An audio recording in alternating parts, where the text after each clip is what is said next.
అందరికీ నమస్కారం అండి. ఈ రోజు మనం నారాయణ డివివిఎస్ గారు రచించిన తా వలచింది రంభే అనే ఓ చక్కటి కథను విందాం. ఇక కథలోకి వెళ్దాం. వివాహాలు దైవ నిర్ణయాలు. ఈ మాట వినగానే అంత ఎత్తున ఎగిరిపడేవాడు దక్షిణామూర్తి. అలా అని అతనేమి నాస్తికుడు కాడుట. నాకు ఎలాంటి అమ్మాయి కావాలో నేను నిర్ణయించుకోగలను, మధ్యలో ఈ దేవుని జోక్యం అవసరమా అని విసుక్కునేవాడు.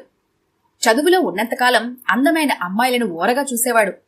కళ్లతో అందాన్ని జుర్రేసేవాడు. తర్వాత కొంతమందిని మనసులో ప్రేమించేసేవాడు. కాని తన ప్రేమని ధైర్యంగా చెప్పలేక రాత్రివేళ తన కలలో వాళ్ళని రాణుల్ని చేసేసేవాడు. ఈ కలల ప్రపంచంలో వాళ్లతో హాయిగా తిరిగేవాడు. ఏ మాట కామాటే చెప్పాలి, దక్షిణామూర్తి చక్కని అందగాడే. పచ్చని శరీరం, స్ఫురద్రూపం, అమ్మాయిల్ని ఇట్టే ఆకర్షించే వర్చస్సు. అతని సమ్మోహన రూపానికి ముగ్ధులై ఆడపిల్లలు అతనికి దగ్గరవ్వాలని చాలా మంది ప్రయత్నించారు. కాని తన అందం మీద నమ్మకమో, అది తెచ్చిపెట్టిన పొగరుమోతుతనమో కనిపించే ఆడపిల్లల్ని ముక్కు బాలేదనో, పెదవులు మోటుగా ఉన్నాయనో, కళ్లల్లో ఆకర్షణ లేదనో కామెంట్ చేసేవాడు. ఈ మాటలు అలా అలా కాలేజీలో ప్రాకి అమ్మాయిలు అతన్ని పట్టించుకోవటం మానేశారు. అందువల్ల కళాశాల జీవితం అతనికి కలల జీవితంగా మిగిలింది. చదువు కాలం గిర్రున తిరిగి ఉద్యోగ పర్వంలోకి పరిగెత్తింది. ఎల్ఐసిలో మంచి ఉద్యోగానికి తండ్రి అర్హత వారసుని చేసింది. పెళ్లి సంబంధాల వేట మొదలైంది. తర్వాత అబ్బే, అమ్మాయి నల్లగా ఉంది, చ అబ్బబ్బా, సిలిండర్లో ఉన్న అమ్మాయిని ఎలా చేసుకోను? అమ్మాయి బాగానే ఉంది, కాని కనీసం డిగ్రీ ఉంటే బాగుండేది. ఇలా ఏదో ఒక వంకతో సంబంధాల్ని వదిలిపెట్టి సెంచరీకి దగ్గరయ్యాడు దక్షిణామూర్తి. అందం, ఎంచక్కని ఉద్యోగం ఉన్నప్పటికీ కూడా ముదిరిన బెండకాయ లిస్టులోకి వచ్చేశాడు. అతని చెల్లెళ్ళిద్దరూ కూడా పోటీలు పడి తమకు తెలిసిన కుటుంబాల్లోని చక్కని చుక్కల్ని ఏరి తెచ్చి చూపిస్తే ఒక్కళ్ళూ నచ్చలేదు అతనికి. పోన్లేరా అన్నయ్య, అయినా ఆలస్యం ఎలానూ అయింది, ఇంకొన్నాళ్ళాగు, మా అమ్మాయిని చేసుకుందు గాని అని పరిహాసాలు మొదలుపెట్టారు. ఆలస్యమైనా మీకంటే అందగత్తనే చేసుకుంటాను చూడండి అనే తమ్ముని చూసి పగలబడి నవ్వేసి, అయితే మాకు ఆడపడుచుల కట్నం వచ్చినట్టే అని వెళ్లిపోయేవారు. ఈ మధ్యనే వాళ్ల మాటలకి లోపల బాధపడటం మొదలుపెట్టాడు దక్షిణామూర్తి. చివరికి అతని ఆఫీసర్ గారు చెప్పిన ఓ సంబంధం చూడటానికి వెళ్లారు దక్షిణామూర్తి బృందం. పెళ్లి కూతుర్ని చూశాక అందరూ ఒక ముగింపుకి వచ్చేశారు. ఏ లక్షణాలను మన వాడు చేదరించుకుంటాడో అవే లక్షణాలతో పోత పోసినట్లు ఉంది ఆ అమ్మాయి. అందరి ఆలోచనల్ని పరిపరి విధాలా పోతుంటే దక్షిణామూర్తి మాత్రం మౌనంగా ఉండిపోయాడు. పేర్లు ఇద్దరివి బాగానే అతికాయి. ఆ అమ్మాయి పేరు ఉత్తర. ఎందులోనూ ఇద్దరికీ పోలిక లేదు. ఉత్తరం, దక్షిణం. ఆ రాత్రి మౌనంగా గడిచిపోయింది.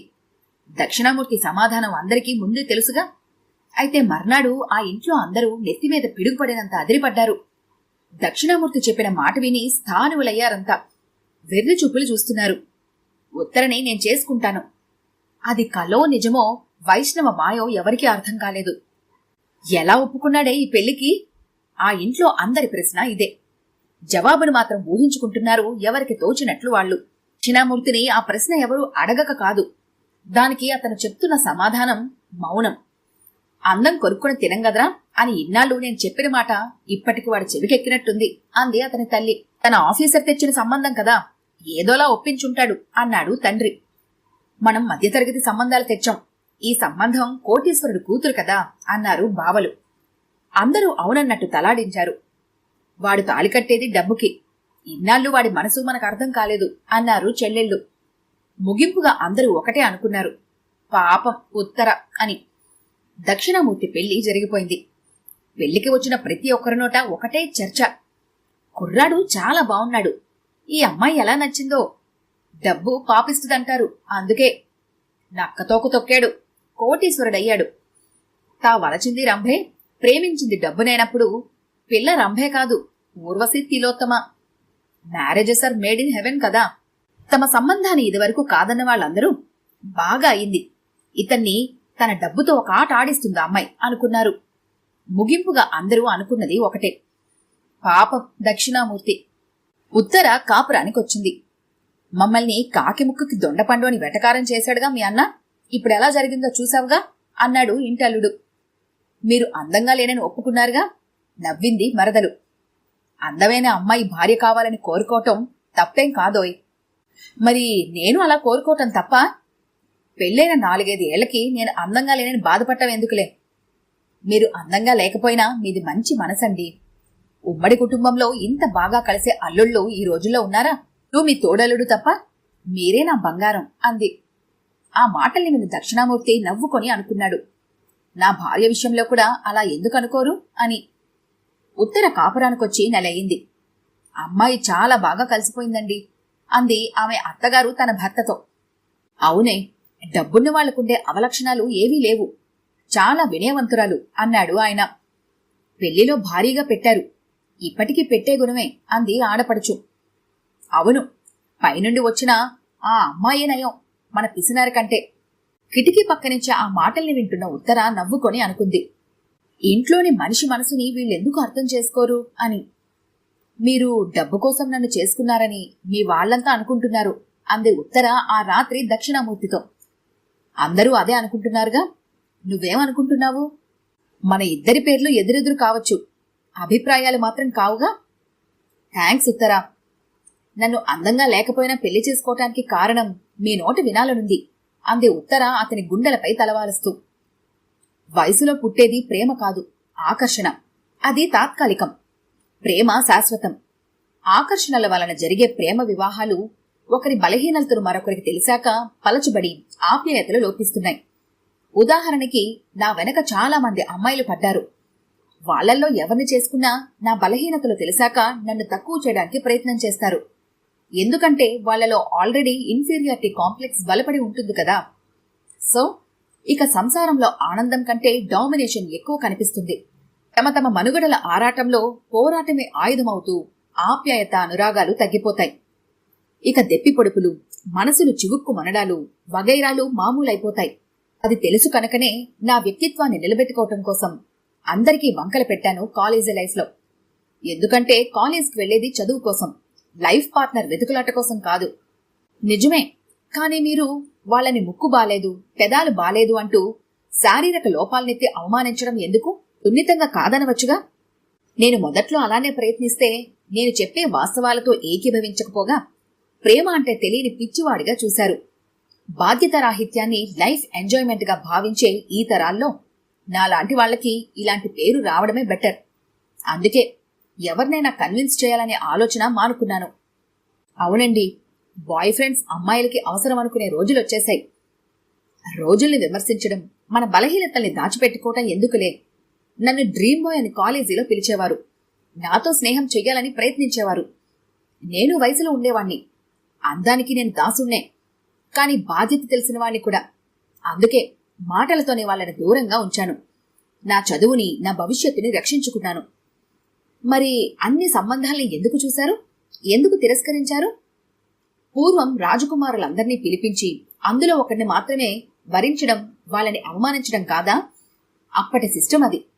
పెళ్లి చూపులు చూడటం ఇప్పటి సిస్టమ్. నా గురించి నేను చూసుకుంటాను గాని సిస్టమ్స్లోని లోపాలు నాకు అనవసరం. అన్నేసి సంబంధాలు చూడటం నాది తప్పైతే నాలాంటి వాడికి పిల్లల్ని చూపించిన వాళ్ళది తప్పేగా. నాకు కావలసిన అమ్మాయి దొరుకుతుందన్నది నా ఆశ. వాళ్ల కూతురు నచ్చుతుందన్నది వాళ్ల ఆశ. ఎవరి ఆశలు వాళ్లవి. ఇది జీవన పోరాటం, చదువు పోరాటం, ఉద్యోగ పోరాటం.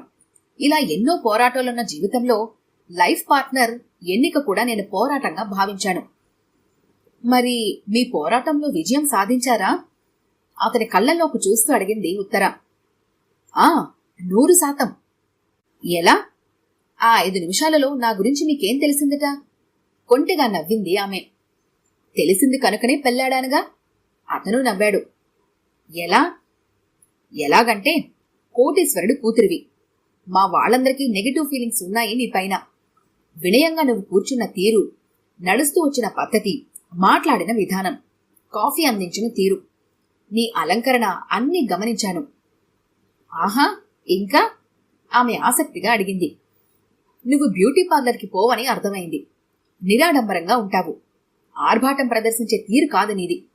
డబ్బు కాని, చదువు కాని నీలో అహంకారం పెంచలేదు. నీ ప్రవర్తన నీకు అందం, నీ చదువు, నీ మాట నీకు ఆభరణాలు. అబ్బో, సర్టిఫికెట్స్ చాలు చాలు. పెళ్లి చూపుల పేరు చెప్పి ఎన్ని పరీక్షలు పెట్టారు నాకు. ఎక్కడ నేను భిన్నంగా కనిపించినా, ప్రవర్తించినా నా అప్లికేషన్ రిజెక్ట్ అయ్యేదేమో డాక్టర్ అంది భయంగా. ఆమె అవినయానికి నవ్వాడు. ఈ డాక్టరేట్ ఎందుకు ఇచ్చారు మేడం నాకు అన్నాడు. పర్సనాలిటీ డెవలప్మెంట్ బుక్స్ జీర్ణించుకున్నారుగా, మెచ్చి డాక్టరేట్ ఇచ్చాను.